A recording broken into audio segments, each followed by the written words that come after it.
Okay. Recording in progress. Okay, ladies and gentlemen, whoever's watching, this is the first interview on my channel where I'm not being interviewed myself. Exciting times. So I'd like to introduce everyone to Tommy. And Tommy's been going through a Kundalini Awakening, which seems to have striking similarities to mine, which is why we thought it might be interesting to chat about it. And so I've got a bunch of questions that I've written down. I'm going to use as a basic structure, but we might branch off from that as well. So and also I just want to say thanks because maybe I'll tell people how we met because we met via my YouTube channel. I think you commented on some of my videos. And Right. I think we just started chatting in the feed, and then eventually that led to emails, and then phone messages. So yeah, and I just want to thank you because like it's so when you're going through this kind of thing, like it's so beneficial to have people around you who kind of know that you're not crazy and can kind of act as like a Right. reassuring presence slash guide or just friend, you know. So and I think now I'm trying to give you what I didn't have. right, yeah, I get that, but now there are all these sort of Kundalini communities and kind of Zoom meetings popping up here and there and everywhere, which I'll talk about later as well. So I think it's a lot easier now to find people who are going through it than it used to be 10, 20 years ago anyway. So anyway, seems probably a decent enough introduction. So question number one. When did your Kundalini awakening take place and how did it play out? Well, like a lot of people that run into this, my life was falling apart at the time. Now it's not a requirement. I've heard of people saying, "Hey, I was out and playing baseball one day, and this just happened to me." But this was back in 2012, April coming next month will be 13 years. The Whoa, last week of April. wow. I was thinking about that. I also want to say we were talking about this yesterday. There might be some friends and family that have no idea what I'm about to tell them, through this video, because I'll probably post it on my page. So it'll be a bit of a coming out. Um, and, this doesn't make me any kind of angel or I'm not enlightened or anything like that. These are just experiences that we go through, and it's so helpful to have someone to bounce stuff off. So Yeah. 12, almost 13 years ago, to the month, I was crashing out my life. I had just gotten out of a relationship. I was miserable. I wasn't taking care of myself, that kind of thing. And I had a friend. He was my spiritual buddy. And he said, "Tommy, I want you to try to do a spiritual practice." I think he said Tai Chi at first. If I remember correctly, I think it was Tai Chi. But meditation had always appealed to me for some reason. So I started just doing 15 minutes twice a day, but it was enough to slow me down to where the juices could start flowing for me. And the very first thing that happened was I started feeling really good. And I'm not talking about just like I'm having a good day good. Like there would be bliss where my arms would be up like this and I would just be incapacitated, yes. And that I knew it felt so good, it couldn't be a bad thing. It was just I'd heard the word bliss, but this was ridiculous. And along with that bliss came it was like somebody walked over and just turned the volume off in my head. That voice that's always, we have that internal dialogue. Somebody just walked over and turned it off at times. Wow. And that set me on fire. I had never, it wasn't so much I wasn't hearing anything, it was the way it felt. Everything stopped. This is the first time I'd ever even, not a spiritual bone in my body before this. Yeah. I mean, I was playing heavy music, not that you can't be spiritual and Right. play heavy music, but, I wasn't that guy. I was a, party animal and, played heavy music and that was my life. So when this began to happen, I was the most surprised, more surprised than probably anybody else was. I always say I was living with this friend of mine who's a Christian and like a devout Christian guy, and he was really great. I just remember coming out of my bedroom at times and grabbing him by the shoulders and saying, listen to me, man. Something is going on. This is a divine. I love it. So he was so patient with me. I thank him every day for that, because if I didn't have it, somebody to bounce this off of, because there is an alone feeling with it. It feels a little bit alone. Yeah. But there's a sweetness in that. If I followed that all the way through, and there's a sweetness in the aloneness of it all. And like, this is for you. I don't want you shaking people's shoulders anymore. That kind of thing. Yeah. And that's pretty much. So I went from 15 minutes of meditation twice a day. I'm thinking the meditation's doing it, which is an easy mistake to make. And so I ramped it up. Within 6 weeks, I was doing 3 hours of meditation a day, and I was doing 6 to 8 hour meditations on the weekend days. Wow. And some of those were 3-day weekend with my schedule that I was working at the time. People started to notice and get a little worried, and because I just disappeared, really. And I was doing these fasts where I don't eat for 2 weeks. This was all new. I'm devouring the the Gita.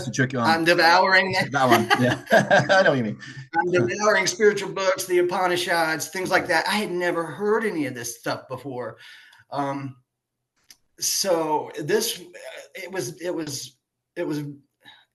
it stupefied me a little bit that this guy, the most unlikely guy, began having these beautiful, you know what it felt like? It feels like like you're being blessed. It really does, especially with the bliss, and then the silence. It can't be mistaken for anything but holy. That was the word I used. Yeah. So I'm doing all this meditation. I'm changing my life in radical ways. And so I'm doing one of those weekend sits where I was sitting for between 6 and 8 hours. I used to do. And I always say it felt like something popped. I felt like a balloon that had been slowly blowing up for a long time. And I could feel that. I really could, that this balloon was about to pop. And it's almost like the balloon when you blow it up, it's even over capacity for a little while, but it'll stretch. Yeah. And I felt like that was me. And I used to say, just to cut you off, that balloon blowing up, would you say that coincided with energy going up into the head and that kind of head or not? Okay. I had a little bit of movement in my heart. There's some swelling like a balloon that never popped. It would just expand forever, Yeah. And I'd have a knot right here, and I'd tell my buddies, and they'd be like, bullshit. They wouldn't believe me. Yeah. But I said, it feels like a little marble in there. Whatever it was closed, and but it felt like a little ball in my forehead. Yeah. And I said, I'm getting some stuff here too. And, there was a lot of things. It's hard for people to understand that. So I didn't speak about it a lot.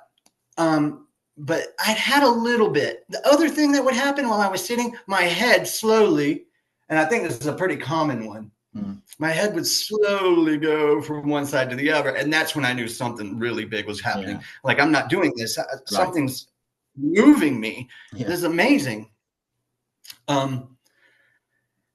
That went on for as long as it did. Now, probably about, I guess, 6-8 weeks of this meditation, like that. No, maybe long. This was months, probably 2 or 3 months of this meditation. I was sitting on one of those long sits, and it did feel like a pop, but it felt like a pop. See, I didn't know a lot about it at the time, so I used to say in my stomach, it felt like my stomach. I used to say 1,000 years of pain came out of my stomach. Very dramatic. But that sounds good. But it did. It did. Now I understand a little better. It comes from the sacral, and what it was doing was releasing, and it must have gotten to the stomach first and expanded. Felt like foreverness on all sides is all. I never felt that. Would you say that was a sacral chakra opening? Would you say that was a full? Because I have activity. I can feel very definite activity in each chakra, but they say that when chakra opens fully, like then that's a whole different get. So would you say that that happened then? It just completely opened up? Yeah, it completely opened up. I'm of the opinion that once the pop happens, you may not like. I still had a knot here for a little while. You know what I mean? Right. I still had some things that weren't moving so much in here, and slowly those things come into line. And believe it or not, those are real. That was the part that blew my mind. Yeah.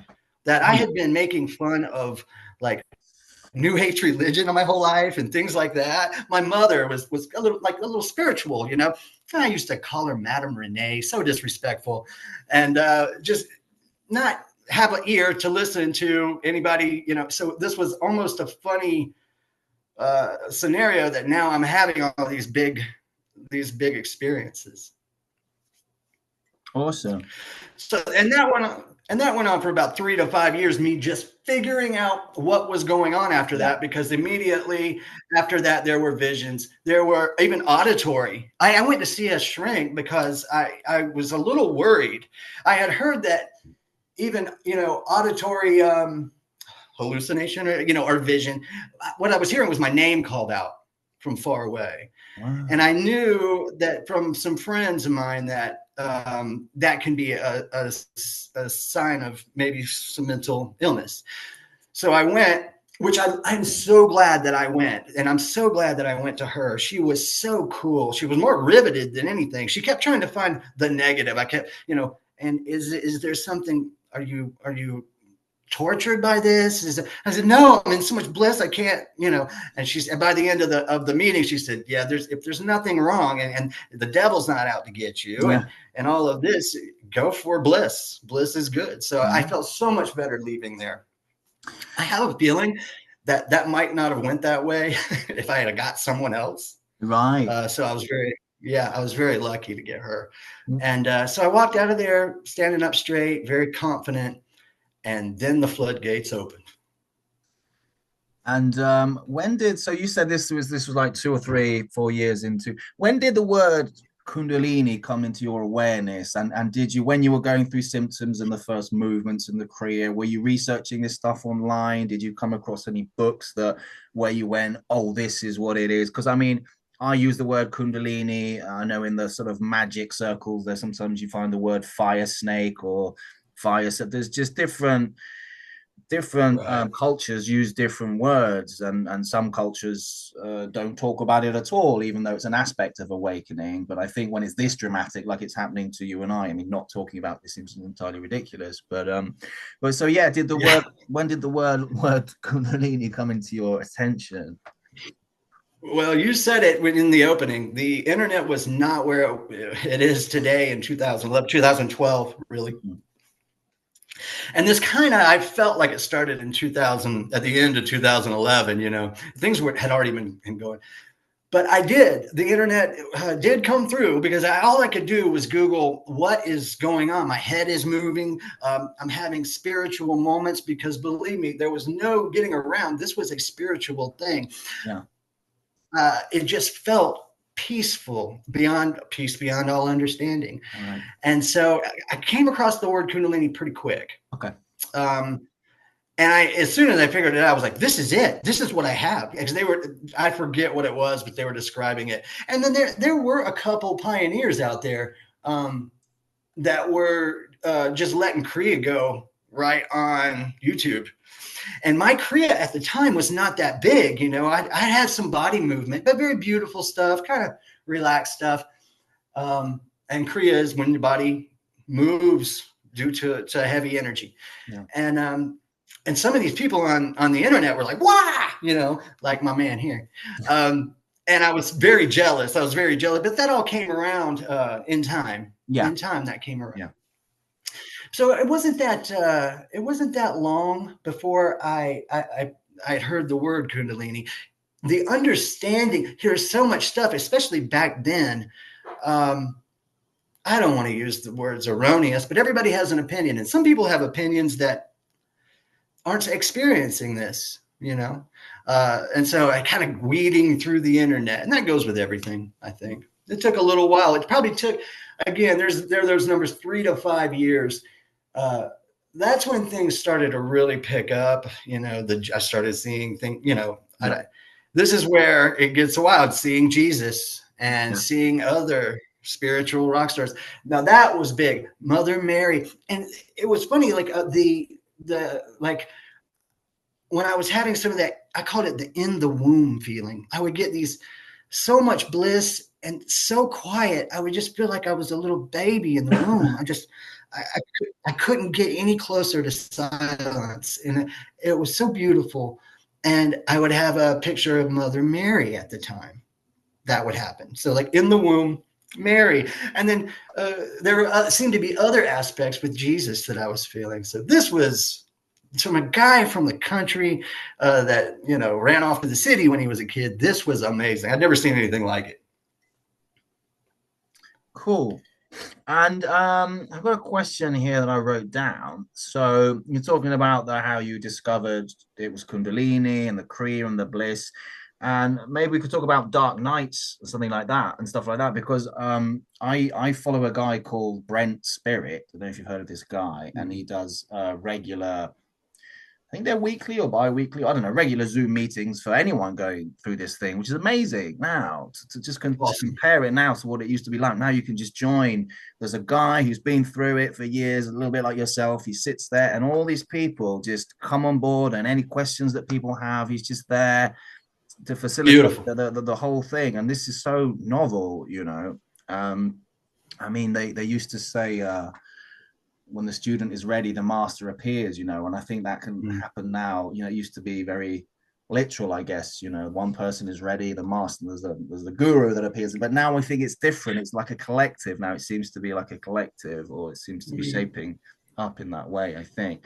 But a lot of the reason I mentioned it is like I watched those. I've never come on joined a live meeting yet. I think because I'm having a good time with the Kundalini, I think that's the kind of thing I'd join where I'm in terror or despair, where, and I need, like, if I'm Right. kind of chill, feeling good, I'll just watch them in my own time, but we'll see. Yeah, But, yeah. but they talk a lot about the way it seems to go for a lot of people is that they'll have these moments of bliss, and that might last for years even, and then suddenly something will happen and they're out of it, and they go into these states of despair, and they go through, and it's kind of like a purge. They describe it as the body purging, and the I don't know, the shadow aspects coming up, childhood memories, repressed traumas, and this can be not only uncomfortable, but some people get downright suicidal. And Yeah, yeah. I remember here, I don't remember where I read it or saw it, but someone was saying it might have been, there's some stories up as well. Brent's got this whole website called kundaliniawareness.org, and it's full of sort of like healthcare professionals or psychologists who have been through Kundalini Oh, yeah, yeah, themselves, yeah, and you yeah. can really get in touch with people. If you want to talk to a professional about Kundalini who's studied psychology, and that's the option is there now as well, which is awesome. But Amazing. guy, I might have read it on there. I might have read it somewhere completely different. But he was completely, so he's going through such hell that he remembers talking to his mum, and he was explaining to his mum what he was going through, and his mum was actually on board with him committing suicide in a way, because he Right. was so, she could see he was so distraught, and he was going like, mum, I think I might have to kill myself, I'm really sorry. And for his mum to actually go, okay, like, and accept that if that's what's I going on. understand. Do you know what I mean? Yeah. Do you know what I mean? Heavy. It's heavy. So not everyone goes through that, but it can be that Right. extreme, and it can be minor, and there can be lots of little moments, little dark moments. I've had a little bit of despair myself, like short-lived, or it can be very much magnified, and it seems to be entirely different for every person. But do you Yeah. relate to that kind of thing of just going through and the way it's been described to me is that when you go through your first one, you're like, I'm in hell, I'm dying, whatever, and then you kind of come out of it, and some bliss might return, or some peace might return, or you might come out the other side, and then it might happen again further down the line, and then now the process, and you're like, oh shit, here we go again. And it's kind of like every time you're kind of letting go of a few more traumas or attachments or things like that. My battery's running low. I thought I was plugged in. Oh, hang on.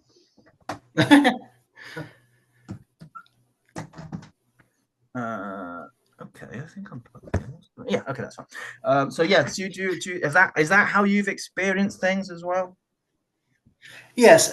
Well, again, there was this acclimation period of about 3 to 5 years where things like I started to understand I'm going to have to live like not. It's not a bad thing.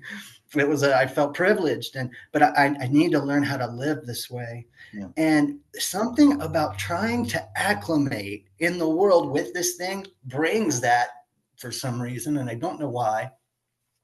It did do a thing where the roller coaster that you're talking about. The only thing that's worse than a dark night of the soul is being in a dark night of the soul while you're in a relationship.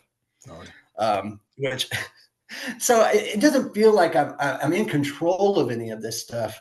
The things would just happen. Yes, things got now. There was still bliss during what I would call the dark period.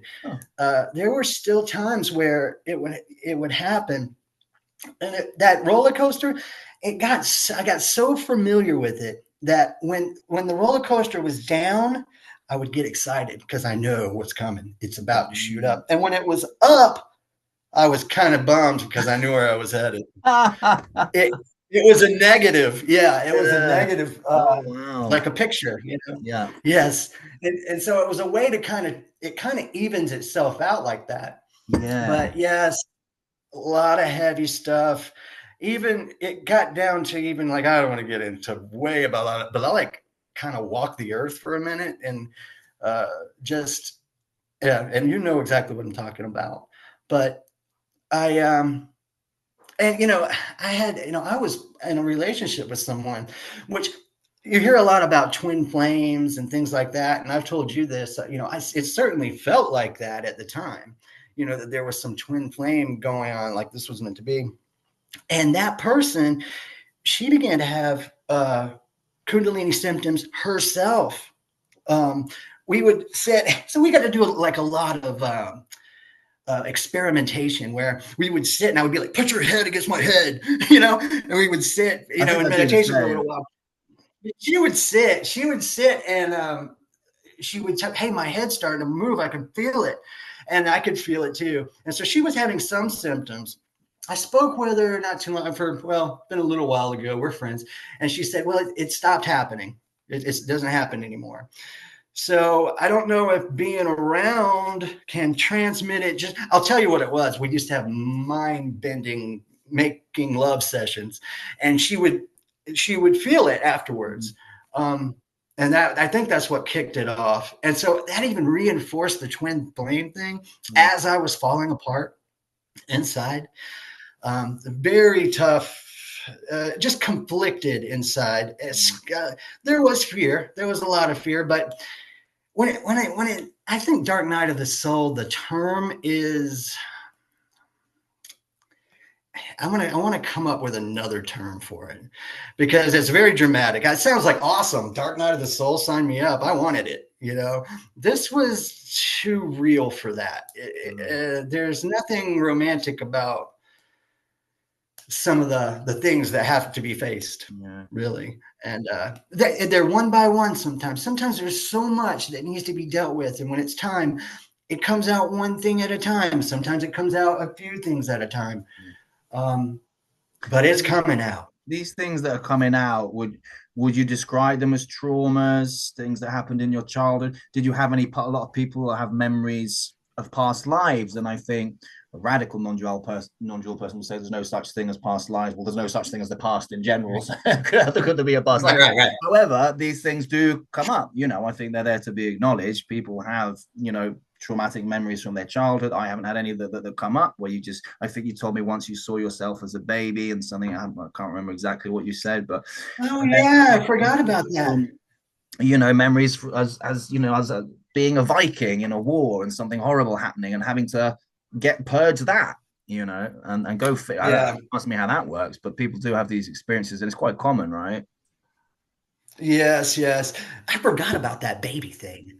Let me tell it. That Yeah. I was having now this is past Dark Night. Now I only got out of that dark period uh like a year before I messaged you. probably. So it took me a little while to do those things one by one. Right. But I had this is when, and then when I got out of that dark period, I hit the roof, bro. That's when I saw you and I was like, somebody's going through the same thing I'm going through. That's how heavy it was. Wow. And I had a vision of, I was at lots of Kundalini, lots of Kriya. I mean, just overboard. I was glowing. And I saw this little baby. It was me, little naked Tommy. And he was, first of all, oh, this is a long story. When the baby came out, the Kundalini is released. It's in the baby. But as the baby grew, and I saw him do it. He was punching his way in to life, and he was shoving that energy down into his spine as he was getting into the body. Right. He was going into he was like, oh, this is me. And as he did it, he was shoving it. I saw it happen right in front of my eyes. He was shoving it down into his spine, and there it will stay until, it doesn't. I forgot how mind-blowing that story was. I remember you telling it to me about when you something about. I forgot about it. I forgot the specifics of it. That's mind-blowing, and I wonder if that's how it works. You come out into this world and you kind of. This is what it was. Yeah. I take it as that's what I was told. Yeah. Yeah. I'm just as much a witness to this, I think, as everybody else sometimes. Yeah. And so you were saying earlier about going through this roller coaster of purges and some, being up and down. So would you say that roller coaster kind of over time, I'm trying to get myself in camera, rather than doing that, starts doing that and starts kind of neutralizing? Is that the way it tends to go? Well, that's what it felt like for me. It felt like something was stabilizing a little bit. Oh, no, let's do it this way. It almost felt like those things I was working on one by one. Hold that thought just a sec. It says running out of time. Oh, I've got 10 minutes left. So hold that thought. Yeah. If we come to the end, so in about 8 minutes, I'll stop you and we'll do another video, I think, because we'll need more time. So we'll end the cool. Now, yeah, do carry on. But instead of it kind of regulating out like that, it kind of felt like there were no more one by one things I had to pull out and look at. It was, wow, I kind of feel kind of free again. Kind of feel like in those first 3 to 5 years, like I feel like clean and there's nothing. People talk about a heavy heart. Well, I had a really light heart, and on top of it, suddenly after the dark period, the phenomena ramped up into, you've got stories for days and I've got stories. This is when suddenly spiritual everything starts to happen all at once. I can meet someone and feel, I can't tell what you're thinking, but I can usually tell what you're feeling. And if we're having a conversation and I can tell what you're feeling, I can usually tell what you're thinking. Wow. Yeah. Yeah. Because I'm feeling now that feels like a lie, or that, yeah. And not judgmental. It just seems like I'm a witness to it. And this was happening on a scale. That was a very simple way to describe it. And I don't like to use the word psychic or anything like that. It's just, this felt like a gift again. Yeah. Yeah.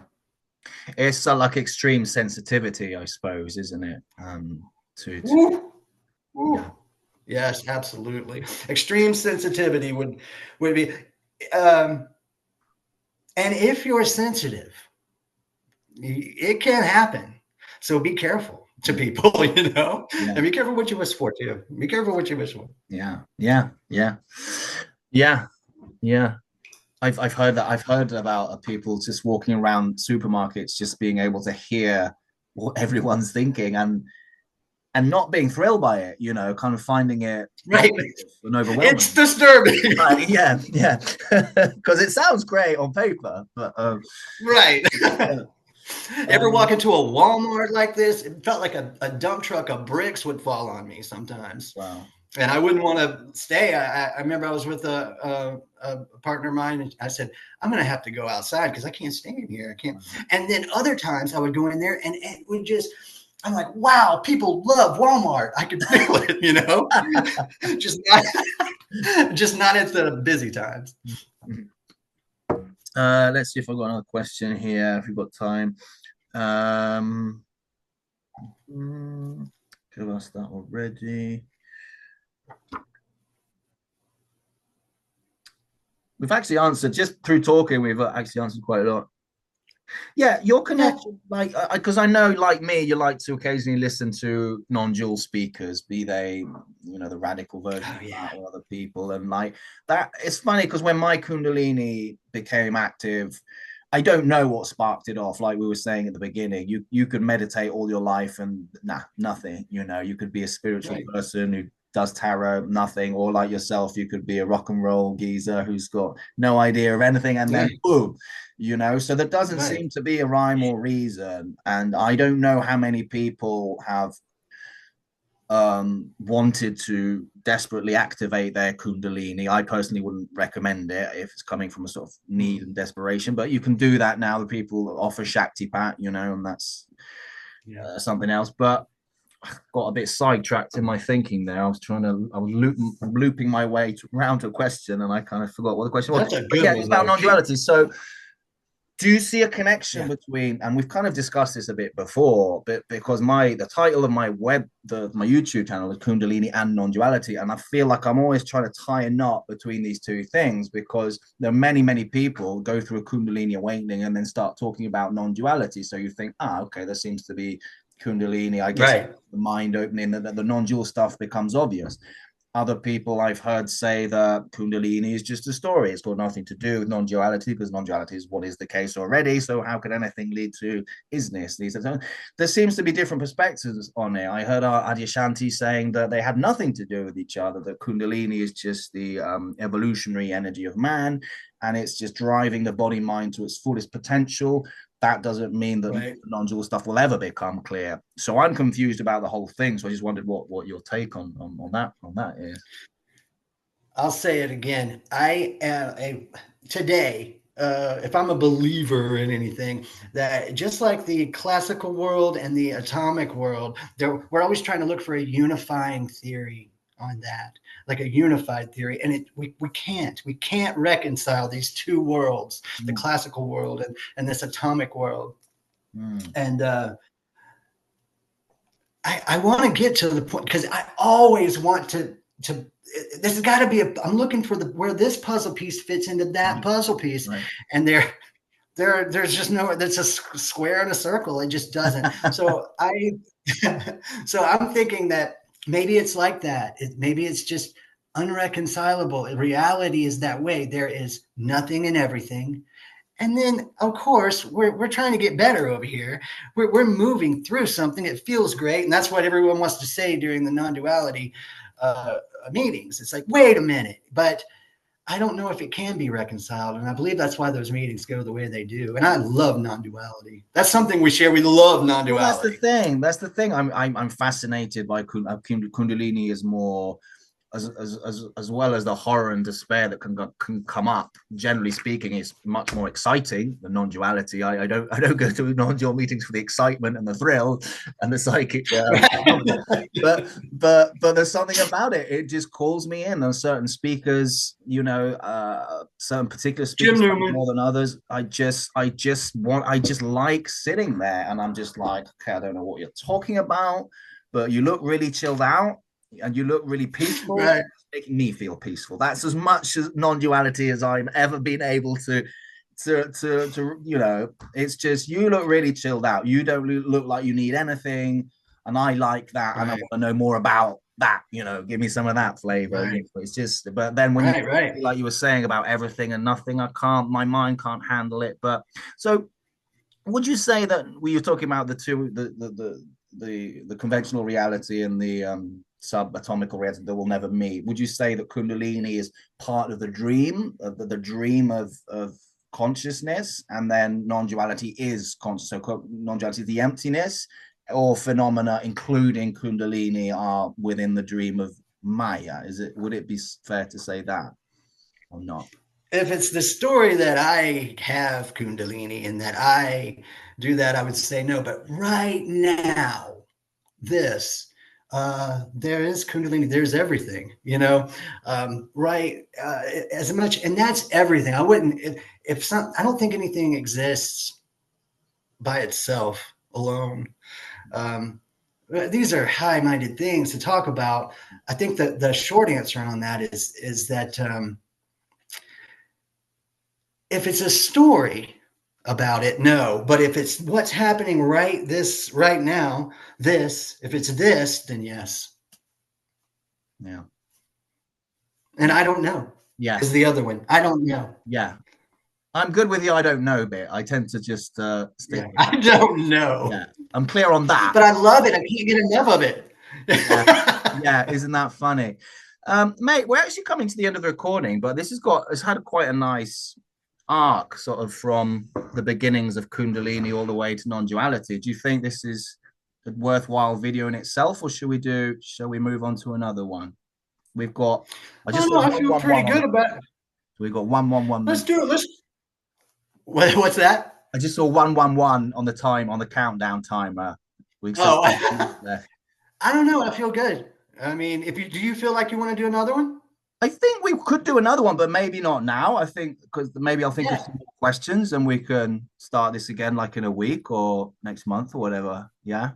Yeah, yeah. Cool, cool. Super cool. It's great. It's Excellent. fine. Okay, I'm gonna start the recording here. Thanks for listening, everyone. All right, Okay. bro.